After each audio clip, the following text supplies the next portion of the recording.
Hello everyone, आप सभी को कॉन्ग्रेचुलेशंस। आपका जो एग्जामिनेशन था एम्स अलाइड हेल्थ केयर का, उसकी फर्स्ट राउंड का आज फाइनली रिजल्ट आ चुका है। एम्स एग्ज़ाम वेबसाइट पे लेटेस्ट नोटिफिकेशन में एम्स एग्जामिनेशन सेक्शन ने रिज़ल्ट पब्लिश किया है। तो आप सब जाओ वेबसाइट पे जाके पीडीएफ ओपन करो। यहाँ पे कंबाइंड रिजल्ट मेंशन है, सभी का रैंक के इंक्रीजिंग ऑर्डर में सभी का रिजल्ट मेंशन है, जिसमें आपकी रैंक के अकॉर्डिंग जो आपने प्रेफरेंस लिस्ट बनाई थी उसके अकॉर्डिंग आपको इंस्टीट्यूट एंड कोर्स अलॉट हुआ है। तो यहाँ पे कुछ इंपॉर्टेंट चीज़ें मेंशन है जो आपको काउंसलिंग के टाइम पे, आपके डॉक्यूमेंट वेरिफिकेशन के टाइम पे एंड आपका जो सेकंड राउंड का अपग्रेडेशन है उसके टाइम पे बहुत इंपॉर्टेंट है। उन चीज़ों को आपको ध्यान रखना है। कुछ ऐसे पॉइंट्स दिए हुए हैं, कुछ ऐसे एलिजिबल क्राइटेरिया दिए हुए हैं, कुछ पेनल्टीज़ की बात की हुई है, डिमांड ड्राफ्ट की बात की हुई है। तो वो सब मैं आज इस वीडियो में एक्सप्लेन करूँगा। तो अगर आप एम्स पैरामेडिकल और एम्स अलाइड हेल्थ केयर के स्टूडेंट हो तो ये वीडियो आपके लिए बहुत इंपॉर्टेंट रहने वाला है। तो जैसे मैंने बताया था कि आपने जो चॉइस फिलिंग की थी इस डेट के ड्यूरिंग, उसके अकॉर्डिंग रिजल्ट आ चुका है। उसमें आपका रैंक मेंशन है, रैंक के इंक्रीजिंग ऑर्डर में दिया हुआ है, कैटेगरी के साथ आपका कोर्स। आप इसमें ये भी देखिए कैटेगरी आपने जो भरी थी, जैसे आपने स्टार्टिंग में जो फॉर्म फिलअप के टाइम पे भरी थी और आपकी अलोकेटेड कैटेगरी आपने जो सबमिशन करना था डॉक्यूमेंट कैटेगरी सर्टिफिकेट का ऑनलाइन, वो आपका वैलिड हुआ था नहीं हुआ था, उस बेस पे आपको मिला। जैसे यहाँ पे जो AIR2 है उनका फॉर्म सबमिशन के टाइम पे कैटेगरी था OBC, बट फाइनली उनको UR के अकॉर्डिंग सीट मिला है। तो वो चीज़ एम्स ने जब कैटेगरी सर्टिफिकेट अपलोड करने का बोला था उस टाइम पे ही उन्होंने मेंशन किया था कि इसके अकॉर्डिंग अगर आपका रिजर्व कैटेगरी में नहीं हो रहा है तो आपको अनरिजर्व के अकॉर्डिंग सीट्स मिलेगी। ऐसे all over total around 11,220 students ने उनका काउंसलिंग हुआ था, जिसमें कुछ शॉर्ट फॉर्म भी दिए हुए NPR, NR और FCNA, उनके बारे में भी बताऊंगा। एंड ये सब इंक्रीजिंग रैंक के अकॉर्डिंग है। तो आप सब इस एम्स एग्ज़ाम वेबसाइट पे जाओ, वहाँ पे PDF ओपन करो एंड अपना रोल नंबर सर्च करो और आपका जो इंस्टीट्यूट अलॉट हुआ है वो एंड आपका कोर्स देखो। मैं एक्सपेक्ट करता हूँ कि आपका रिज़ल्ट आपकी प्रेफरेंस लिस्ट के अकॉर्डिंग, आपकी जो रैंक थी उस हिसाब से आपको अच्छा इंस्टीट्यूट मिला हो एंड अच्छा कोर्स मिला हो एंड आपकी जो मेहनत थी उसका आज आपको अच्छा रिज़ल्ट कन्वर्ट हुआ हो। तो इस हिसाब से आपको बहुत अच्छा रिज़ल्ट मिलना चाहिए। एंड एम्स दिल्ली का एक ओवरव्यू बताऊँ तो एम्स दिल्ली में जो 35 सीट्स थी OTT, MRIT, DH एंड डोरा की, वो सभी सीट्स फिल हो चुकी है एंड वो भी इस कट ऑफ थोड़ा ऊपर गया है। तो वो ओवरऑल मैं आपको एक कट ऑफ ही बताऊंगा जो इस रिजल्ट में ही मेंशन है कि इस इंस्टीट्यूट का इस हिसाब से कट ऑफ गया है, तो वो भी मैं आपको बताऊंगा। एंड ये सभी इंस्टीट्यूट का मेंशन है। इसमें आप देख सकते हैं कि जो टॉप कोर्सेज है, मैंने ऑलरेडी आपको बताया था कि OTT, MRIT और MIT, इन कोर्सेज के अकॉर्डिंग ही देखिए टॉप रैंक से सब ने यही कोर्स चूज़ किए। तो यही कोर्स टॉप है एंड यही कोर्स अच्छे है। बाकी आप सब देख पा रहे होंगे कि बहुत सारे इंस्टीट्यूट है, सबके रैंक के अकॉर्डिंग अलॉट हो चुका है। एंड यहाँ पे मैं आपको दो चीज़ दिखाता हूँ, NRNP और FCNA, ठीक है। तो इस शॉर्ट फॉर्म का क्या मीनिंग है वो भी मैं आपको बताता हूँ। इस शॉर्ट फॉर्म का मीनिंग है, FCNA क्या है, FCNA और NPRP।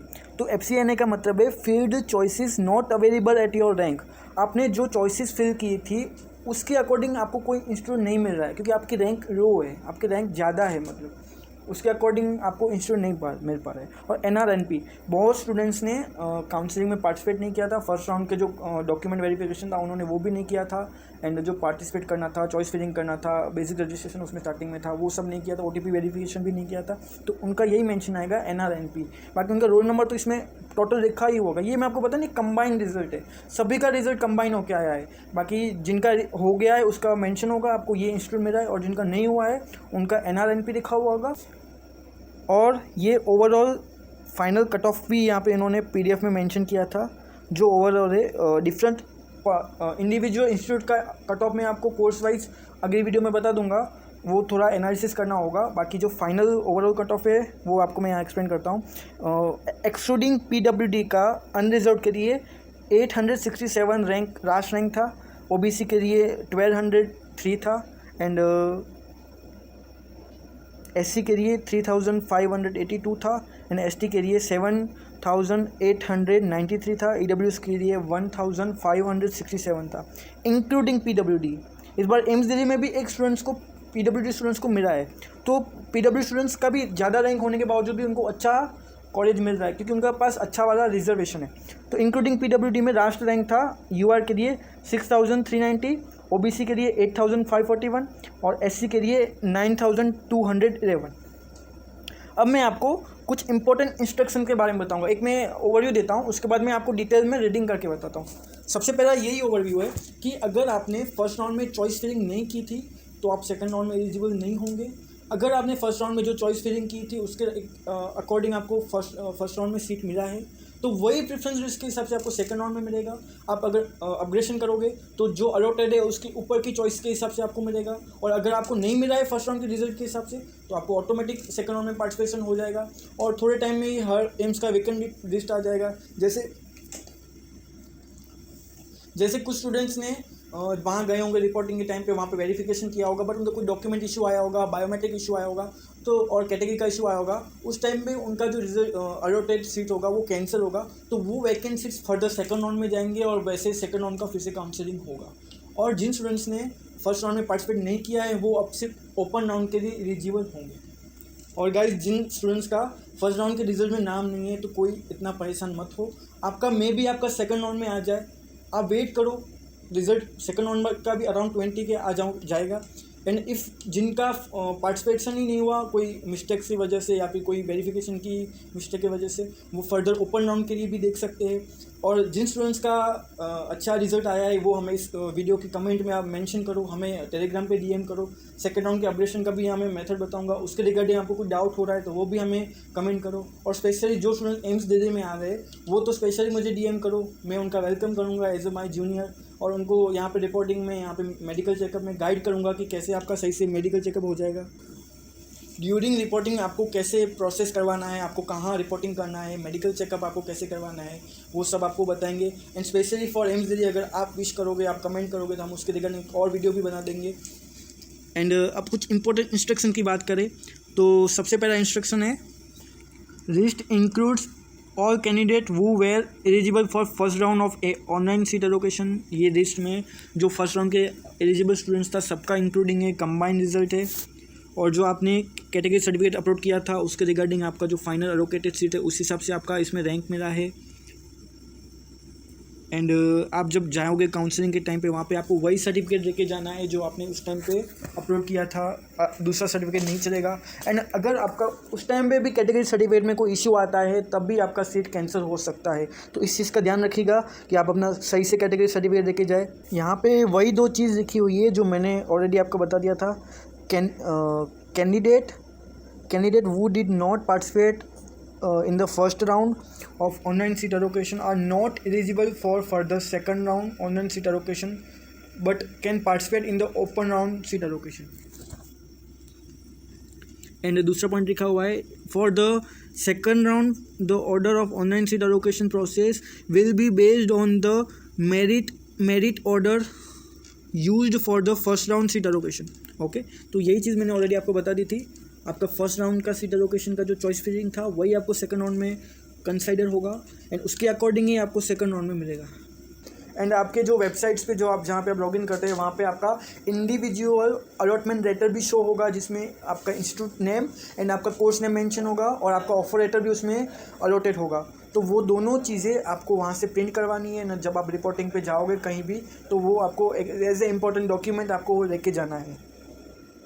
देन यहाँ पे ये चीज़ मेंशन है कि आपका आगे का प्रोसीजर क्या रहेगा जब आपको कोई सीट अलॉट हुआ है, उसके बाद आपका क्या आगे का प्रोसीजर रहेगा, तो वही चीज़ यहाँ पे मेंशन है। All candidate have been allotted a seat at any AIIMS first round of online allocation required to log in through online seat allocation portal by visiting AIIMS exam website and actively exercise one of the following option up to 5 PM of 5th August 2025. तो आप इस चीज़ का ध्यान रखो, आपका जो आगे की प्रोसेस है वो कल से मीन्स 1 अगस्त से 5 अगस्त तक चलेगा और वो 5 PM तक चलेगा। 5 PM पे 1 मिनट भी होगा वो चीज़ आपसे नहीं हो पाएगी, तो आपको रिपोर्टिंग भी within 5 days up to 5 PM of 5 अगस्त करना होगा। एंड आपका जो एक्सरसाइज ऑप्शन सिलेक्शन है, ऑप्शन 1 एंड ऑप्शन 2, वो भी आपको इसी टाइम पे सिलेक्ट करना होगा। जब आप ऑप्शन सिलेक्ट करोगे उसकी भी एक प्रिंट जनरेट होगी, वो प्रिंट भी आपको वहाँ पे सबमिट करनी होगी। तो मैं आपको ऑप्शंस के बारे में बता देता हूँ कि यहाँ पे सबसे ऑप्शन 1 है accepted allotted seat and do not wish to participate in the further rounds of the seat allocation। Example, जिनका चॉइस 1 आया है, चॉइस 2 आया है, लाइक एम्स दे मिला है, या लाइक उनको अपना जो चॉइस का कोर्स एंड चॉइस का एम्स मिला है, वो ऑप्शन 1 सेलेक्ट करेंगे बिकॉज अब उनको फर्दर पार्टिसिपेट नहीं करना है। अगर वो पार्टिसिपेट करेंगे तो उनका सीट में भी चेंज होकर उनका अबव एम्स मिल जाए। तो ये गलती आप ना करें कि आपको कोई भी ऐसा बोले कि अपग्रेडेशन करवा लो, मत कीजिएगा, बिकॉज आपको पता भी नहीं होता और आपका जब सेकंड राउंड में रिजल्ट आता है तो आपको ऊपर का इंस्टीट्यूट मिल जाता है, जिस वजह से फिर आप ऐसा सोचते हो कि जो फर्स्ट राउंड का जो इंस्टीट्यूट था उधर ही रहना है, तो तब आपको 1 लाख का पेनल्टी लग सकता है। तो इसलिए सेकंड राउंड का अपग्रेडेशन बहुत सोच समझ के कीजिएगा, ऐसे वो कोई फॉर्मेलिटी के लिए नहीं है, बहुत इंपॉर्टेंट स्टेप है। ऑप्शन 2 में यही चीज़ मेंशन है, accept allotted seat and want to participate in second round of seat allocation. अब जो स्टूडेंट्स को फर्स्ट राउंड में सीट मिला है, उन्होंने कुछ भी ऐसा सिलेक्ट नहीं किया लाइक ऑप्शन 1 ऑप्शन 2, वो सेकंड राउंड में पार्टिसिपेट नहीं करेंगे। मतलब अगर आपको सेकंड राउंड में पार्टिसिपेट करना है तो आपको वहाँ पे रिपोर्टिंग करना कंपलसरी है, नहीं तो फर्दर आप कैंसलेशन हो जाओगे, आपका जो काउंसलिंग है वो कैंसलेशन हो जाएगा। अलॉटेड, बात करें ऑप्शन 2 की, तो ऑप्शन 2 में मेजर कंसेप्ट यही है कि आप वहाँ पे जहाँ आपको वहाँ जाना होगा, वहाँ पे आपको अपने डॉक्यूमेंट सबमिट करने होंगे और आपको वहाँ पे ऑप्शन 2 जो सिलेक्ट किया है वो कंफर्मेशन पेज जहाँ आपको सबमिट करना होगा। आफ्टर सिलेक्शन ऑफ ऑप्शन 2 आप फर्स्ट राउंड में पार्टिसिपेट कर रहे हो, वहाँ की सीट एक्सेप्ट कर रहे हो और वहाँ पे जो एम्स है उसके अकॉर्डिंग आपका मेडिकल चेकअप भी होगा या ना होगा, वो वहाँ का आपका एम्स ही बताएगा। एंड आपका जो सेकंड राउंड का जब रिजल्ट आएगा तो उसमें आपको अलॉटेड होगा एम्स। अभी इसके रिगार्डिंग एक और मेजर चीज़ लिखी हुई है कि अगर आपको सेकंड राउंड में भी अलॉट हो जाता है कोई एम्स एंड अगर आप फर्स्ट राउंड के जो सीट्स है वो रिलीव नहीं करते तो आपको 1 लाख का पेनल्टी लगेगा। तो ये बहुत इंपॉर्टेंट चीज़ है। कई बार स्टूडेंट्स गलती से सेकंड राउंड में पार्टिसिपेट कर देते हैं बट उनकी नॉलेज से बाहर होता है एंड फिर बाद में उनको रिग्रेट होता है कि फर्स्ट राउंड में जो अच्छा कॉलेज था उसको भी हमें छोड़ना पड़ रहा है। एंड कई बार सेकंड राउंड में दूर का कॉलेज भी मिल जाता है। तो इस हिसाब से आप अच्छे से second round and first round का ऑप्शन चूज़ किया। अब यहाँ पे ऑप्शन 1 का डिटेल में कुछ डिस्क्रिप्शन दिया हुआ है। इसमें यही मेंशन है कि अगर आप ऑप्शन 1 सेलेक्ट करेंगे तो आपको वहाँ पे जाना होगा, ऑप्शन 1 का जो सीट राउंड 1 में जो सीट मिला था उसको एक्सेप्ट करना होगा। आप फर्दर राउंड 2 में पार्टिसिपेट नहीं करेंगे, वहाँ पे जाके आपको अपने डॉक्यूमेंट सबमिट करने होंगे, रिपोर्टिंग करना होगा अप टू 4 PM ऑफ 5 अगस्त 2025। अगर उससे आपको ज़रा सा भी देरी होता है तो आपका वो फर्स्ट राउंड का एडमिशन कैंसिल होगा।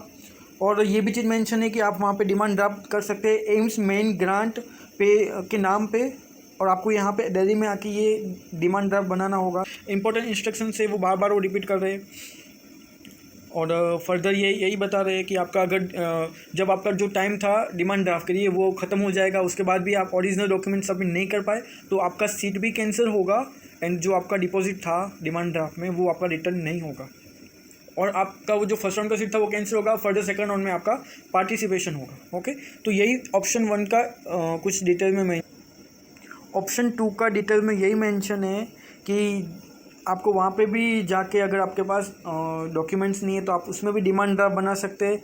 उसमें भी आपको ऑप्शन 2 का भी सिलेक्शन अप टू 5 अगस्त 4 PM तक करना रहेगा एंड आप फर्दर काउंसलिंग में पार्टिसिपेट करेंगे।